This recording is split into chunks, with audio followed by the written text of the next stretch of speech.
낙태를 반대하고 차별금지법을 반대하는 것이 세상의 법에 맞서 하나님의 법을 지키는 것이라고 생각하는 사람들이 있다. 하나님이 주신 생명을 인간이 임의로 할 수 없고 낙태는 살인이라고 말하면서 낙태를 반대한다. 동성애와 젠더 문제로 정상적인 가정이 파괴될 것이며 교회에서는 동성애가 죄라는 말을 할 수 없을 것이라는 걱정에 차별금지법 자체를 반대한다. 그렇다면 사회적인 약자와 소외된 이들을 보호하고 최소한의 권리를 지켜줄 수 있는 다른 대안은 있는가? 전체를 반대할 것이 아니라 문제가 되는 부분을 교정할 수는 없는 것인가? 복잡한 현대사회에서 자신과 관계없는 일은 외면하고 자신에게 피해를 주지 않는 일들에 대해서는 신경을 쓰지 않은 것이 자연스러운 모습이 되었다. TV나 인터넷을 통해 매일 넘쳐나는 사건, 사고를 보면 우리의 일상생활은 둔해지고 무감각해져서 주변의 힘든 일이나 어려운 사람들의 이야기를 들어도 그냥 흘려듣게 되는 것은 어찌 보면 인지상정이다. 그러나 당신의 아내가 강간범에 의해 임신을 했다고 생각해 보라. 당신의 딸이 그런 일을 당했다고 생각해 보라. 당신의 아내나 딸에게 낙태를 하지 말라고 하겠는가? 당신의 자녀가 지체장애인이거나 소아마비로 휠체어를 타야 하거나 당신의 어머니가 장님이나 벙어리라고 해보자.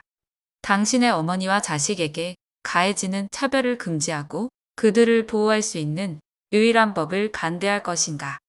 욥을 참소하던 사단은 하나님에게 말한다. 가죽으로 가죽을 바꾸는 것입니다. 욥의 몸을 치시면 그는 반드시 주를 저주할 것입니다. 우리는 차별금지법을 악법이라고 외치는 사람들에게, 낙태를 반대하는 사람들에게 그들의 가족으로 돌려주어야 한다.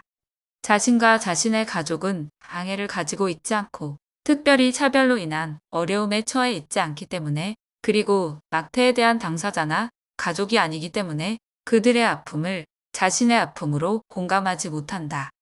그래서 이렇게 차별받고 소외된 약한 자들을 힘들게 하면서 하나님을 위한다는 선한 명목으로 외식하는 자들의 외침에 동참한다.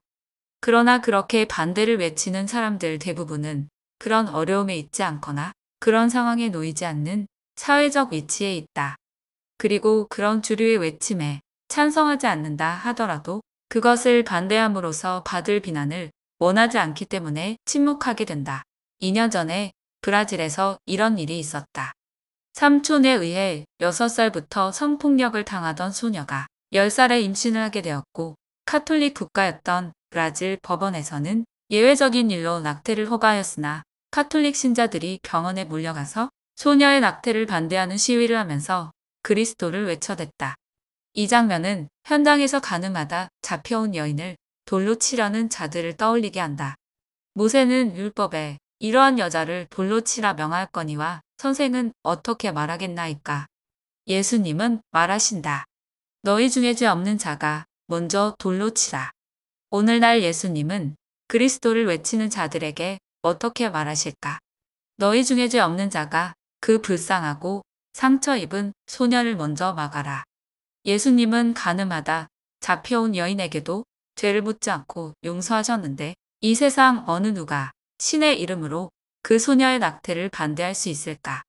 안식일이 사람을 위하여 있는 것이요, 사람이 안식일을 위하여 있는 것이 아니라는 예수님의 말도 이해하지 못하고 안식일에 제자들이 이삭을 자르는 것을 보고 정죄하는 바리새인처럼 어리석은 자가 되어서는 안 된다.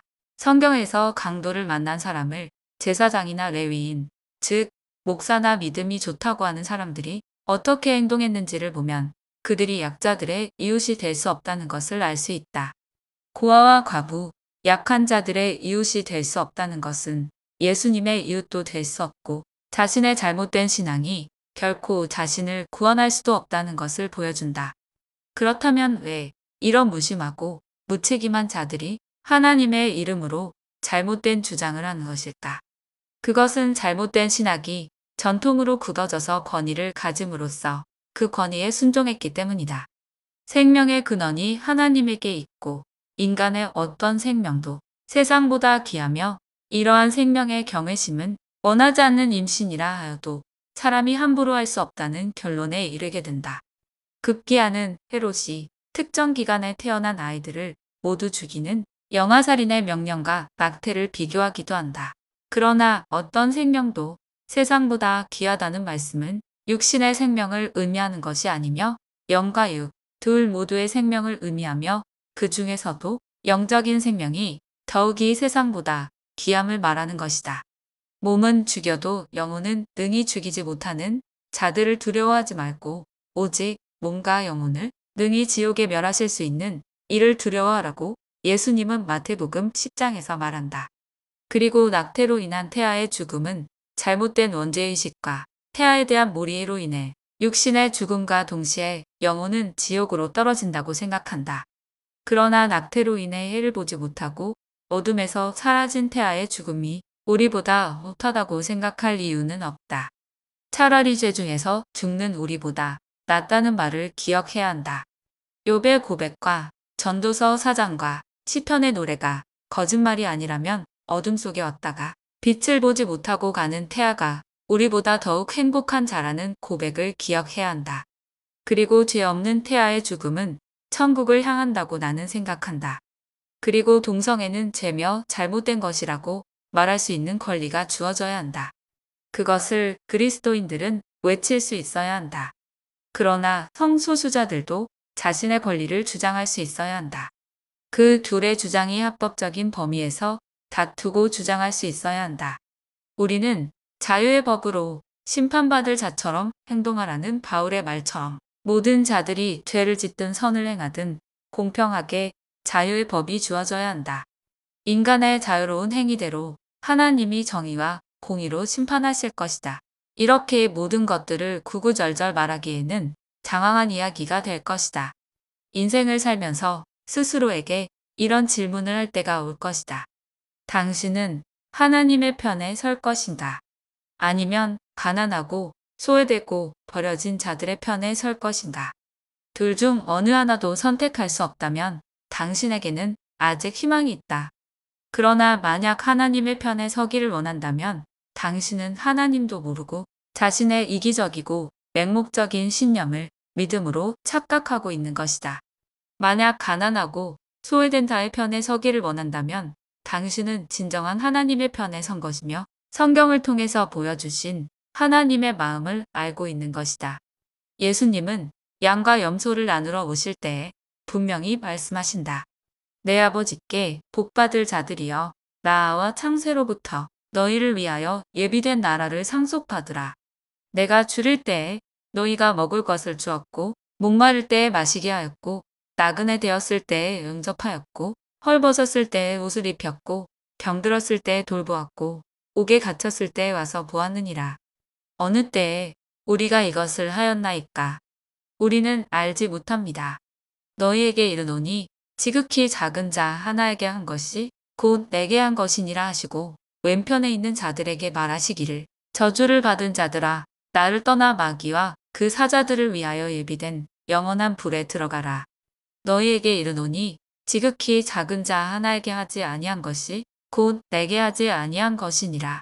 하나님이 원하시는 것은 자신을 위한 일천번제가 아니라 정의와 공의가 바로 서는 것이며 인애와 긍휼과 자비로 고아와 과부같이 소외되고 가난한 자들을 돌보는 것이라고 많은 선지자들을 통해서 말하신다.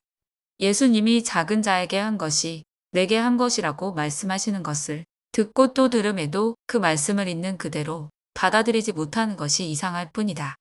주 너의 하나님을 사랑하고 내 이웃을 내 몸과 같이 사랑하는 말이 모든 율법과 선지자의 강령이라고 예수님이 말씀하셨음에도 여전히 내가 낙태의 당사자가 아니고 내가 차별받는 자가 아니라는 생각에서 내 이웃의 아픔을 자신의 아픔으로 생각하지 못하는 이기적인 마음으로 바리새인의 외면과 외식에 동참하는 자가 되어서는 안 된다.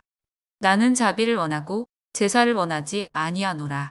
하신 뜻을 너희가 알았더라면 무죄한 자를 정죄하지 아니하였으리라는 예수님의 말씀을 기억해야 한다.